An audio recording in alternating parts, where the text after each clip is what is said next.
Yo, what's up mga fighter? Carso Adventure is here. Mga fighter, gusto ko lang ipakita sa inyo or ito yung makatalo no sa mga masasama, lalong-lalo na katulad ni Bungot, ang 4 na orasyon na kailangan mo gamitin ng ibang hunter.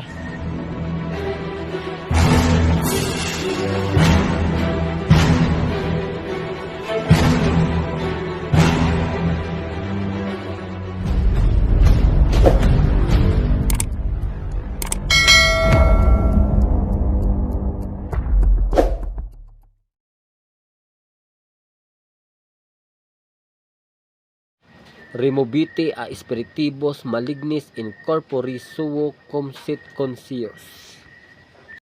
So mga fighter, yan yung orasyon no, na maaari natin gagamitin sa mga mahal natin sa buhay na kinokontrol ngayon ng masasamang mga di natin makikita no, or sa mga tinatawag na mga kulto no.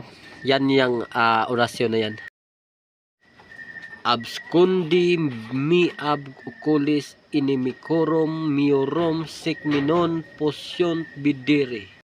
Yan naman mga fighter ang orasyon ng tagulilong no. Kung gipit ka na at wala ka nang mataguan at hinahabol ka na ng maraming kalaban, so yan ang magiging orasyon mo para naman makatago ka sa mga kalaban. Yan mga fighter no.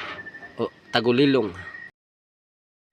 Hons hominim sini ira bibipika alies et bonitas pribalit bet.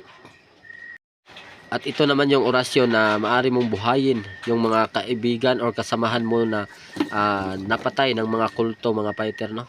Kaya maaring gumamit ng isang orasyon na mabuhay mo yung kaibigan or kasama mo sa digmaan. Non permiti mihi malagois accidentibus non scoliga mios mi indigit. At siyempre ito naman mga fighter ang orasyon na hindi ka malapitan man lang ng iyong kalaban no. Bagkus ay hindi ka nila malapitan at masaktan. Yan yung orasyon na yan mga fighter. Paalala lang mga fighter no sa lahat at sa mga gustong ma-memorize to, hindi to gagana sa inyo kung wala kayong anting-anting or wala kayong agimat no, or sa Bisaya agod-agod. Kasi nga kung wala kayong agod-agod, may mission kasi yan, may sinusunod yan. Hindi pwedeng basta-basta na lang gagamit ng wala kang sinusunod no na tawag nito. Pero mga fighter, kung may agimat ka, maaari mo yang magagamit. Hindi ka makagamit ng orasyon kung wala kang agimat, lalo na wala kang alam pa no, sa mga Latin.